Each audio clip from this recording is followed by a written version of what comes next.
falhará. Maravilhoso Deus, mais que buscamos, mais que pedimos,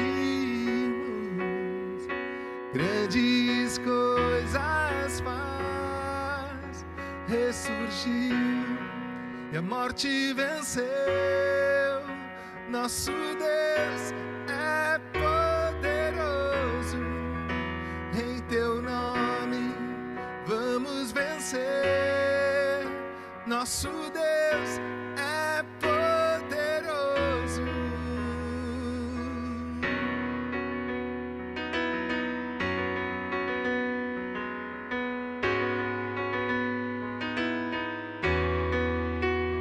Deus conosco, sempre perto está, dando a solução.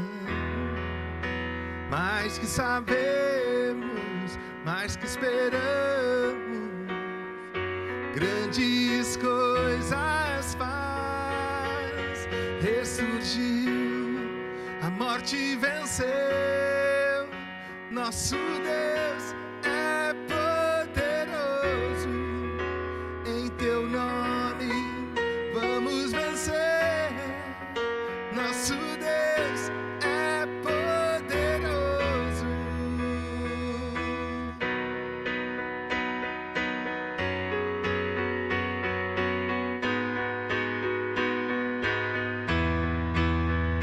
Deus conosco nos conduzirá, jamais nos deixará, jamais nos deixará.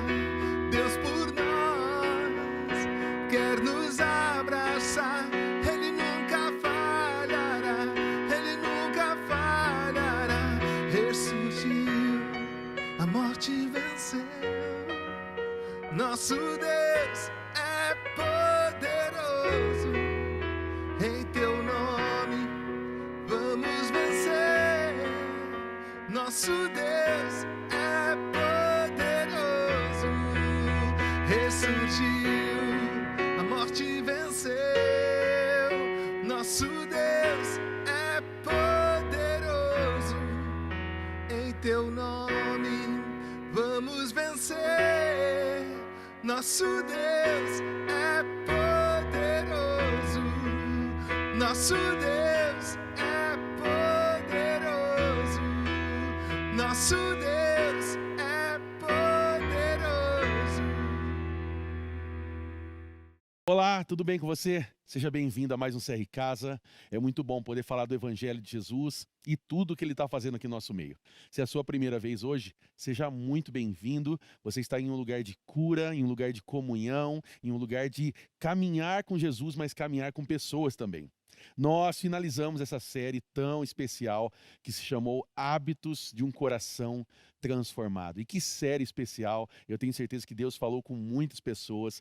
Quantos testemunhos nós estamos tendo de pessoas que foram transformadas por essas palavras. E eu louvo a Deus por isso. E eu já quero encorajar você a começar a participar da próxima série. Nós vamos começar agora nesse próximo domingo uma série chamada Um Dia. Nossa série agora que será o nosso advento de Páscoa. E eu tenho certeza que ela vai ser muito especial para você também. Já convide mais pessoas. Mas nessa série Hábitos de um Coração Transformado, nós falamos um pouco sobre esse coração que a Bíblia chama de um coração enganoso. E nós sabemos que eu e você, por muitas vezes, somos enganados por pensamentos, por ideias que surgem na nossa mente, no nosso coração. E então, nós fizemos uma pergunta aqui nesse domingo que se passou, né, de quantas pessoas que nós tínhamos aqui que já passaram pela experiência de alguém que mentiu para elas, que desapontou elas, que traiu ou machucou elas de alguma forma. E praticamente quase todas as pessoas levantaram as mãos. Então, surgiu uma segunda pergunta. Quantos de nós, né, quantos de vocês fizeram essas mesmas coisas com outras pessoas? As mãos já se abaixaram um pouco, mas o fato é que muitas vezes nós temos a facilidade de estar no lugar da vítima quando muitas vezes somos os ofensores. Muitas vezes eu e você, nós falhamos com pessoas, nós falamos de pessoas, nós ofendemos pessoas, nós ferimos, machucamos pessoas. E é muito raro nós falarmos isso dentro das igrejas. Falamos muitas vezes sobre o perdoar, mas quando nós precisamos realmente pedir perdão e nos consertar com pessoas, o que fazemos? E então, nós lemos uma passagem aqui do Evangelho de Mateus, capítulo 5, do versículo 23 ao 24, que nos traz uma experiência tão importante. Jesus nos traz uma lição especial aqui no Sermão do Monte, e eu gostaria que você lesse agora em grupo Mateus capítulo 5, do versículo 23 ao 24.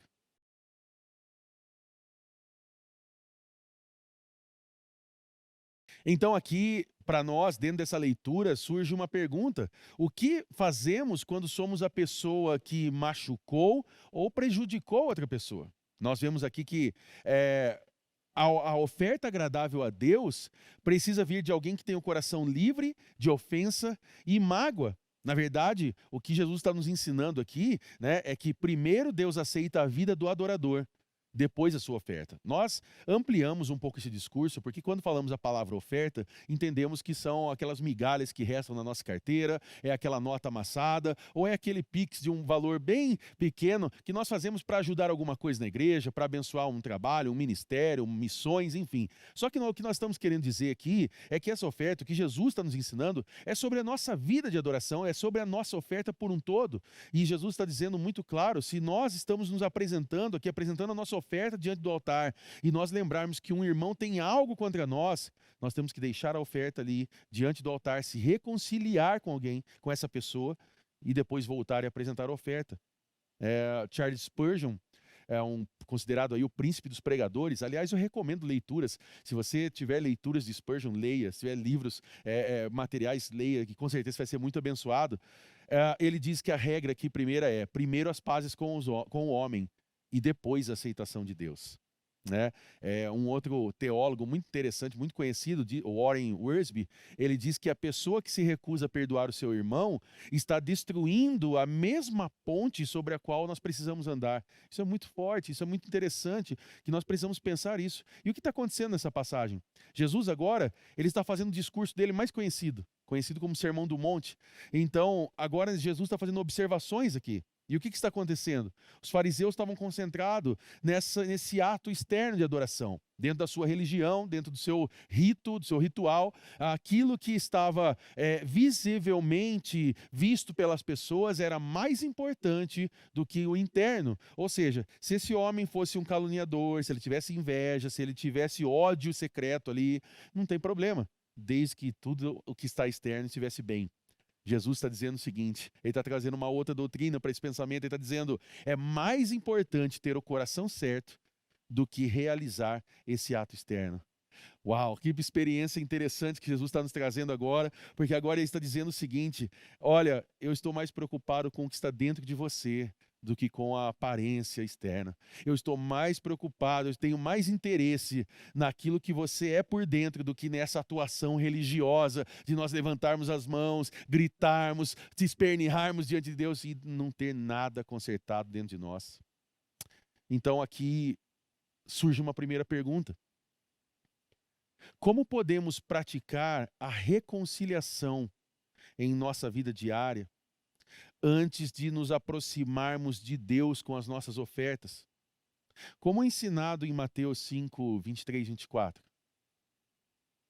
Como nós podemos praticar essa reconciliação com pessoas antes de nós nos aproximarmos a Deus com as nossas ofertas, com a nossa vida, conforme nós lemos agora em Mateus? Responda isso agora em grupo.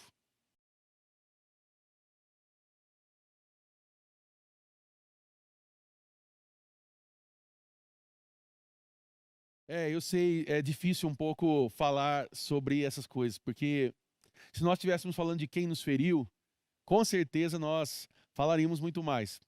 Nós sentimos dores, somos seres humanos, mas pessoas também sentem dores.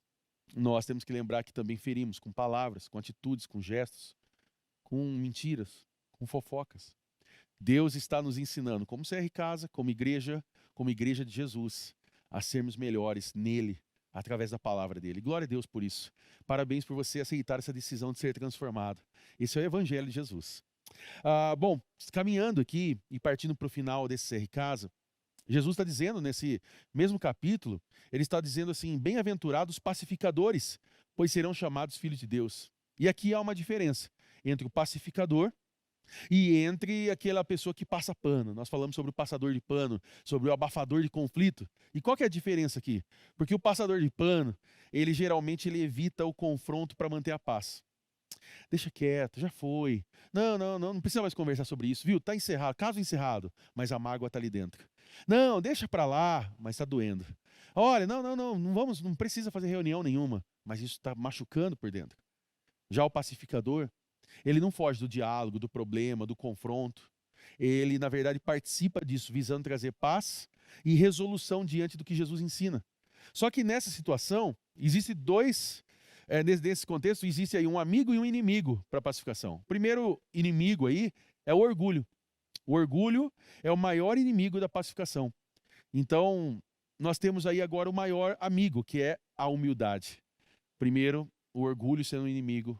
Segundo, a humildade sendo um amigo da pacificação. O orgulho é o quê? É aquele momento que fala assim, não, eu estou certo, eu não vou mudar meu pensamento. Ele que venha pedir perdão. Ele que se conserte comigo, caso contrário, eu não vou ceder.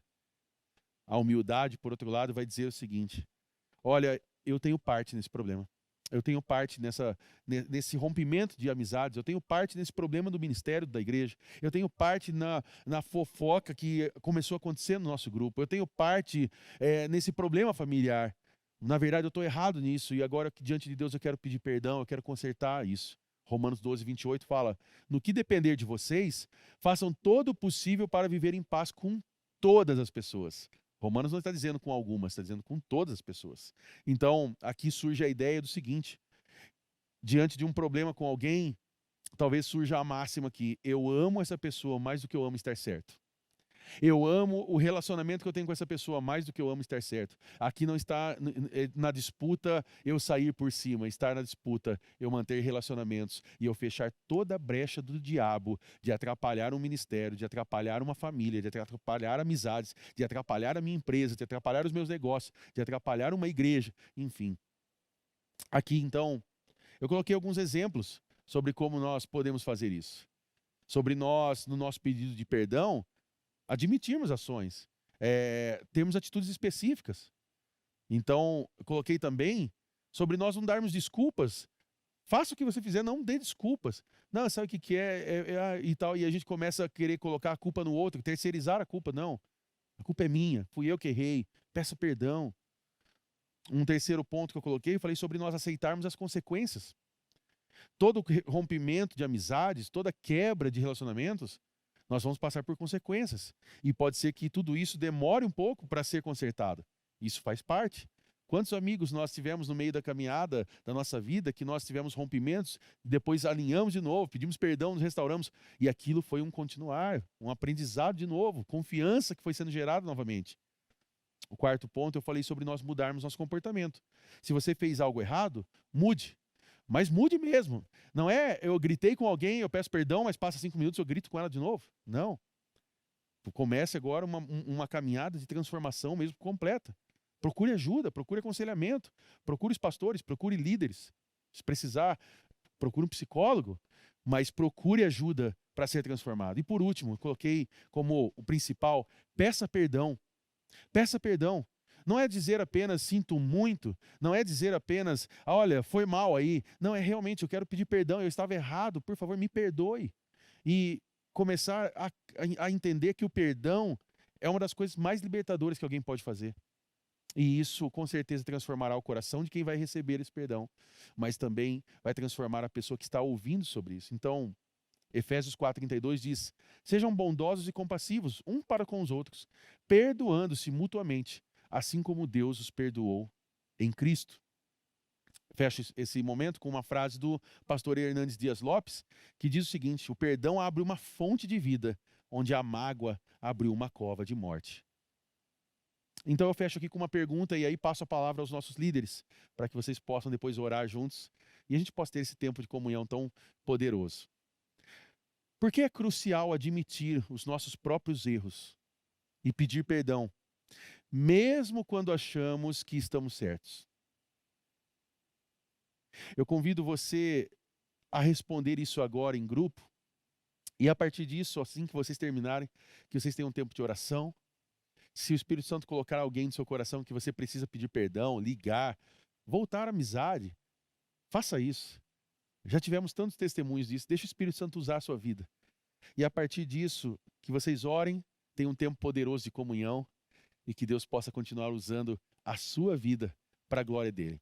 Que Deus abençoe você. Um grande abraço e não se esqueça, domingo nós estamos de novo aqui às 10 horas, às 19. Convide mais pessoas. Vamos encher esse lugar de pessoas, mas vamos encher esse lugar da glória de Deus, da presença de Deus. Eu te espero aqui na próxima série, Um Dia. Que Deus te abençoe e até mais.